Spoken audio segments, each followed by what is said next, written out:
Of all the five senses, touch is the most advanced at birth.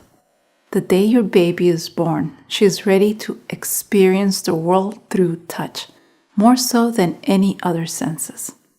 Being held, being cradled, being bathed, being gently massaged usually brings a smile or eye contact, almost an invitation for more of that good stuff.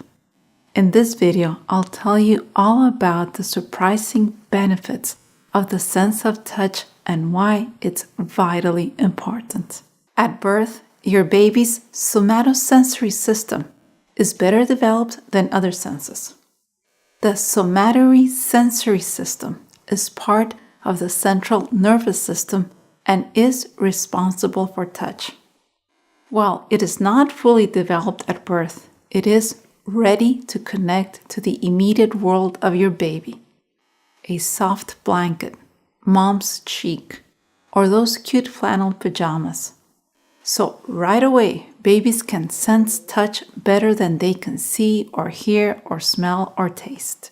In some ways, touch is our closest sense, meaning we see, hear, smell what is outside of us.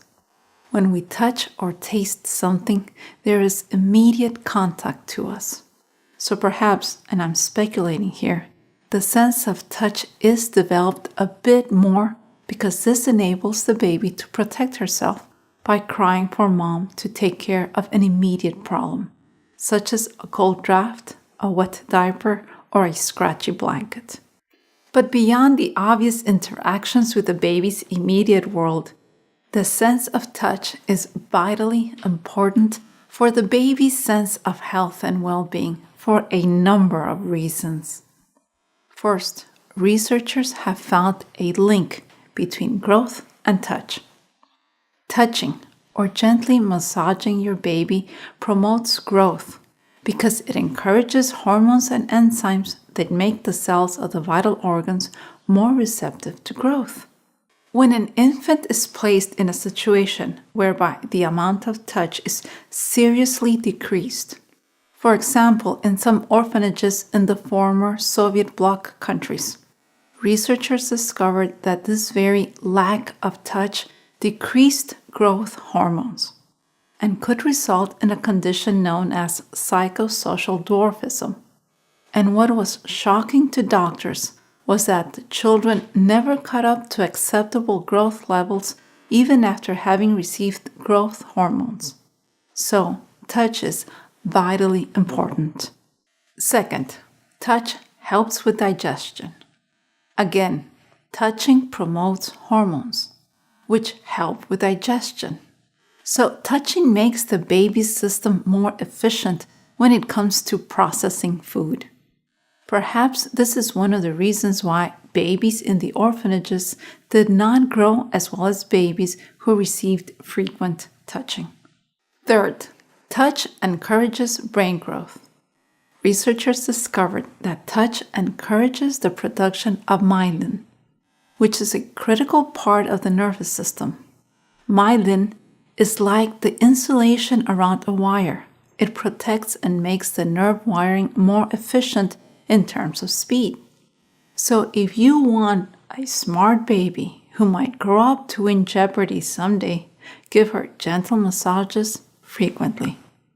Fourth, touch generally improves disposition and makes for a happy baby.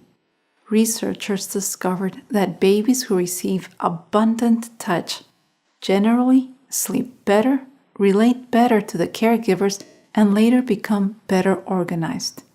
If you think about it, it makes sense. A good massage promotes better disposition in adults because it relaxes us and that promotes a good night's sleep. Parents benefit from touching their baby because it helps them connect to the baby and they learn about how the baby responds. If you will recall the video on how to read your baby, parents who learn how to interpret their baby's body signals form stronger attachments. A little massage or light touching is one way parents can learn how to read the baby through her responses. Sixth, Babies use touch to explore their world. Because the sense of touch is more advanced in the lips and mouth area, babies will touch darn near everything with their mouths. When a baby grasps a toy and puts it in his mouth, the taste of the toy is just part of the reason. The other reason is that he is touching the toy with his mouth area because it is most sensitive to touch as compared to his hands.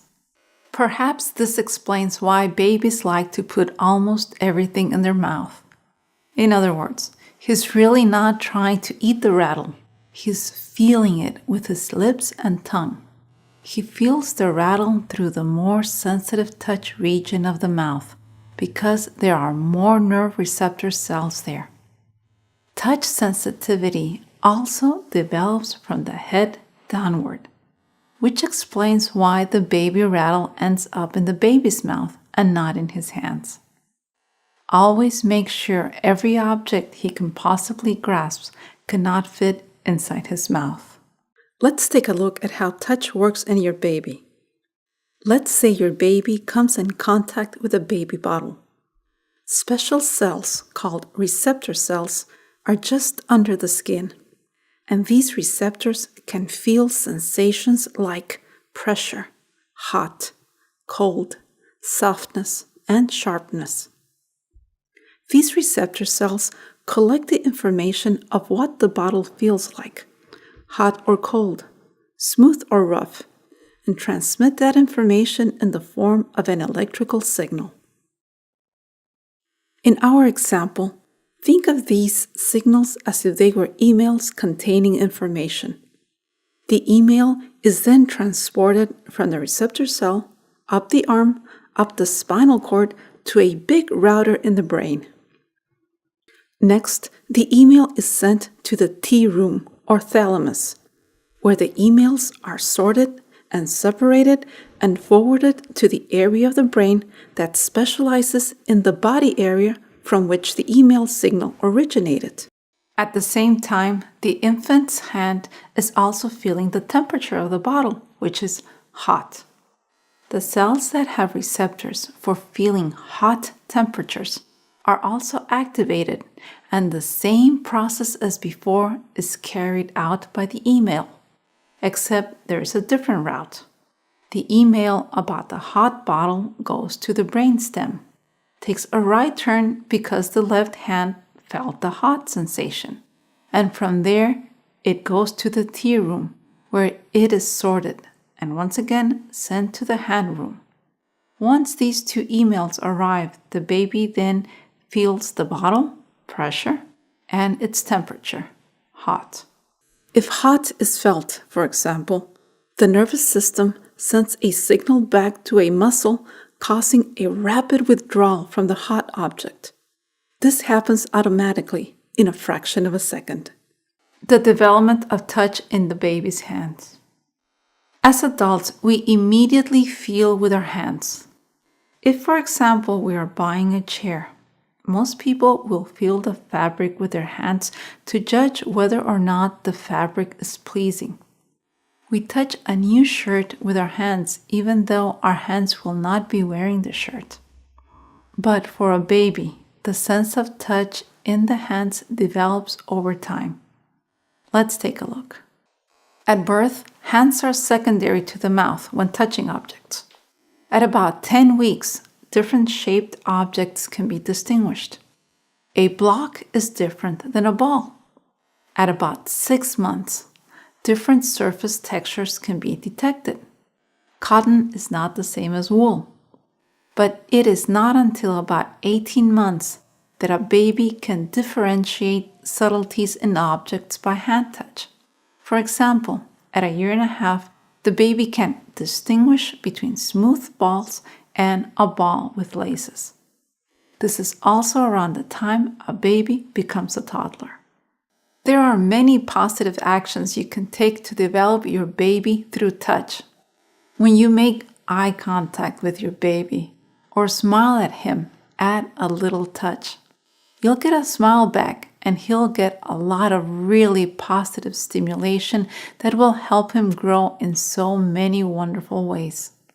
When you touch your baby, it is as if you are waking up his brain to get all those cells to connect with each other and create new pathways.